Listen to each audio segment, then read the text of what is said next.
All right, welcome back. We continue live right here on Pittsburgh CW. Bob Pompeani joined by Tim Benz tonight, and you at 412-575-2600. Tim, before we go to the lines, I want to ask you, we've seen tremendous production from Josh Bell. We've seen two really good performances here by Kevin Newman and Brian Reynolds. Are we to expect this to continue at this rate, or do you sense all of this will take a step back? That's unfair. I mean, I think Clint Hurdle made a pretty good point during the course of this week when he was speaking with the media, and he said that if Josh Bell were to regress, which he has since May, obviously, he's at least going to regress to being human. So I think that's something we can expect, is for him to become more human, but maybe still an all-star and somebody who has a heck of a lot of power. But I don't think you can expect Reynolds and Newman to both be hitting in the 320s. I know they're first-round picks, now they're close to it, and Reynolds was a key acquisition in the McCutchen trade. So I know they're living up to expectations, but even when it comes to expectations, it's unfair to say that you can expect them to be doing this. And Joe Madden brought this up, Bob. He was talking about the balls that were batted in play, like batting average for balls in play, and how perhaps flukishly high it might be for the Pirates at this point, as opposed to the rest of the league during their hot stretch of play. And that's, for as much as we might not like Joe Madden, that's a fair thing to ask of all the balls that have gone in play, particularly for those guys. Colin Moran's another guy who comes to mind. Adam Frazier comes to mind this month. Have they just gotten collectively flukishly lucky for an extended stretch here? I think Colin Moran has been terrific. And, last year was his rookie season. I think a lot of people forget that. Kind of just, went under the radar. He looks like he's 50. He does. And the beard helps him look like he's 50. But still really good. He's on pace, to bat 280 and to drive in 95 runs. That's pretty good for a third baseman, regardless of what your name is. Let's go to the lines, Tim. We got Mike in Pittsburgh. Mike, you're first. What's up? Bob, Tim, love the show.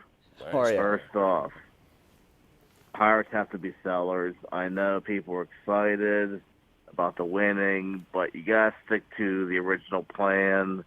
The Phillies, I know, lost another outfielder.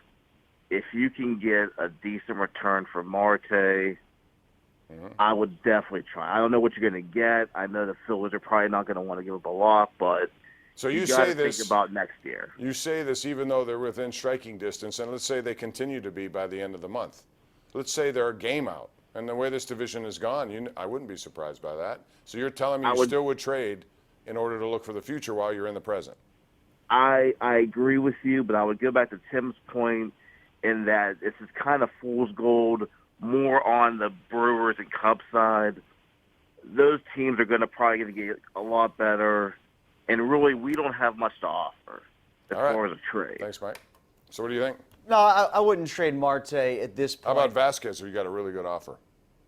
No. Okay, this is what week in the Trib, and I'll stand by it for your question right now. When it comes to Vasquez, I would listen if they fall out of it and or the Cubs and Brewers get extraordinarily hot out of the All-Star break and things go back to the norm or what we were expecting in the Central. I would only consider it if they got the future closer in return.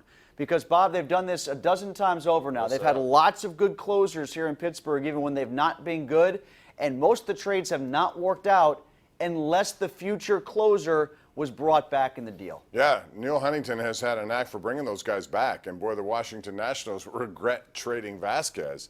They did it for Melanson, and they end up not getting him, and this guy turns out to be one of the best in the game. It would take an extraordinary offer for me as well, but you have to listen. Because he's so controllable for so long, right? Exactly. And young. And that also means you can get more back for him. Unlike Hanrahan and Grilly, he was brought here to do this, brought into the league basically to do this, and he's starting to do it younger. Clint in Altoona joins us on Line 5. What's up, Clint? How are you? Good. How you guys doing? Thanks for taking my call. Sure. Yeah, I have a quick comment and a question. First off, I agree with you, Bob. I think the Pirates can hang in this division, I think, all year because Cubs and Brewers, Tim was saying, well, they'll get back to normal and everything. Right now, they're just average teams. I know then there's some pitching deficiencies with those two teams, especially Milwaukee with their relief, and except for Hader. And the Cubs are missing, Darvish. They spent a lot of money on this guy. He's not anywhere near what they wanted him to be as a starter. And I know Cole Hamels is on the shelf and everything. But my question, as far as the Pirates go, I know now Kevin Newman, he wasn't expected to be a starter, was he, this year? Well, originally when Gonzalez came in, Gonzalez won the job from him. Yeah. So okay, now what's the deal with Gonzalez? Because you can't tell me if he comes back this year that that Newman's going to be sitting down. No, you know they can't do that. No. It's too late for that. No, I don't think. And he's a first-round pick. They want to see him Right. develop. You know, that's one thing. There, when it comes to talking about a trade, if you don't want to see them give up prospect collateral, at some point though, you got to draw a line between some of these position players that are getting moved out or allegedly in the mix, because you got Will Craig, you got Kevin Kramer. He's another first-rounder. They got Cole Tucker. You know, they're going to run out of spots, Bob, Yes, they at are. some point or another for all these alleged first-rounders. They are, and then they have to figure out something. It's nice to have a surplus because you could do some things, but there's no way that Kevin Newman's going to relinquish that job. He looks like he's Not now, no. Not now. But they really like Gonzalez. Gonzalez was their starter, so Right. that tells you what they thought of him versus Newman when the season started. Which also goes to tell you, if you get an opportunity, run with it. Those two guys have done that. All right, let's go back to the lines. We have Pete in Squirrel Hill. Pete on line one. Hey, Pete. Hey, Bob, how are you? Good. What's up? Hey, Bob, great job on the cover of the Pittsburgh Oh, thing. yeah. You look like a young Kirk Douglas. Oh, geez. Okay. Thank you. I think. Listen, here's no problem about Wait, Bob. hold How on. come Isn't it a this- young Kirk Douglas, Michael Douglas? I think so. Why didn't you just call you Michael Douglas? Hey, Bob. But anyway, about this division and everything, how come no one talks about defensive efficiency?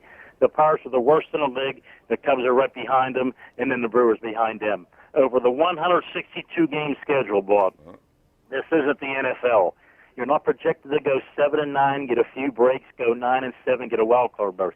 Over 162 to be successful, you have to play defense and play good, Bob, to go anywhere. Well, I think, Pete, we It's also that saw simple. that last year. You know, at this point of the season, they had made a run. They'd closed the gap. They believed they can contend, and then they didn't play all that well. They weren't terrible, but other teams took off, Tim. And I think that's the thing. It is a long – he makes a good point. It's a And let me long ask you this. season. When it comes to defense, though, I think it's still the same when it comes to the outfield. I think it's still the same when it comes to catching. But especially as we're talking about Cole Tucker, Kramer, Frazier, Newman, Gonzalez, all these guys we just kicked around in the infield positions, is it as important as it used to be with all the shifting that's going on? I still think it's important at that position. Not as important, though. Maybe not as, but Not it's still as very important. Like, you know, for instance, watch the Brewers, what the Brewers were doing with their shift, right? I mean, they're actually doing it the smart way, which is to take the shortstop and put him over, take the third baseman actually and put him over, because that's now the least important position on the field. But, you know, you're minimizing the range of all these infielders so much with the shift. I think that when you evaluate like Cole Tucker versus Newman or Kramer, right? Even though he's the more flashy defensive player, does that make him all that much more important than the other guys in the mix because of all the advancements that you've done with how you're positioning your players now? We have a tweet in, actually several of them, and thank you for tweeting us here tonight. It's PA-RAM59 who says, guys, the run differential for the Brewers has been heading in a negative direction. The Pirates have bettered their run differential by 50 runs. The Central, in my opinion, says this tweeter is a weak division.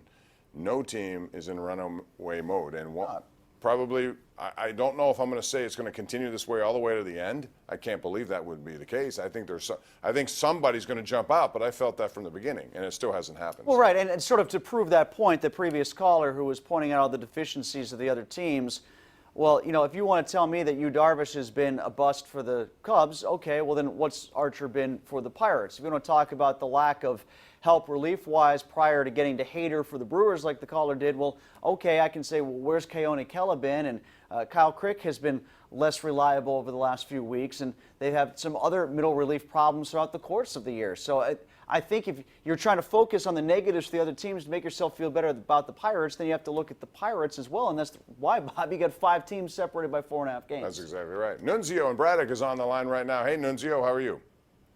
Good, guys. Hope you're all having a good time. One thing I wanted to bring up with this juiced ball that they're using this year. Back in 1976. I don't know if it's a in the juiced ball necessarily, but go ahead.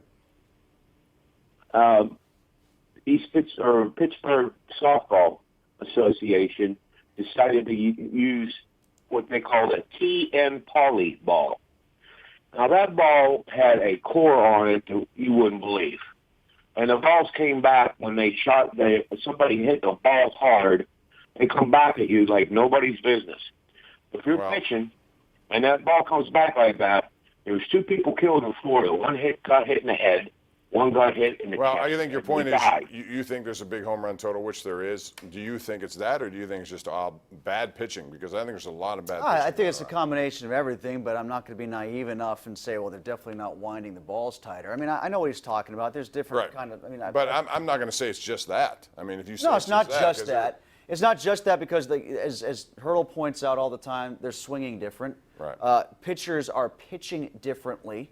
You know, they're not pitching as intelligently as they used to. They're relying on velocity, so when the ball gets hit, it gets hit harder and it gets hit further. But, you know, I'm with him. I do think they're juicing the balls a bit. Winding them it tighter, may happen, but making the core I different, think he whatever. made it.